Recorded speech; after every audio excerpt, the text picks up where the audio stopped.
Ni kosa gani ambalo Mr. Mwanya akifanya siku hiyo hiyo utataka kumsamehe, kumsikia, muachane, msikutane ahera wala duniani? Yaani mimi kosa ambalo Mr. Mwanya anaweza kanifanyia nisimsamehe sijaliona. Hata kinchiti siwezi kumwacha. Bwana, huyu ana nafasi yake peponi. Ngoja, hujatumia chochote, utumie kilevi chochote. Unaweza kukuta Mr. Mwanya kampa kampepe. Mimi kwa giza. Kabla ya interview cheki. Sasa hiyo yeye na kizake timamu tunataka tuogope Mungu na teknolojia. Tutakukumbusha. Hizi zipi? Haya mambo yanaishi. Na yeye atakukumbusha. Yaani kesha kupiga tukio. Kitu ambacho mimi siwezi kuvumilia kwenye mahusiano ni kupigwa tu. Yaani kipigo ndio siwezi kuvumilia. Lakini kuchitiana kunaweza kukatokea, maybe ingeweza kamchiti mimi ataniacha.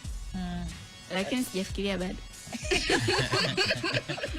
Kaka, hivi mbona kama bomu?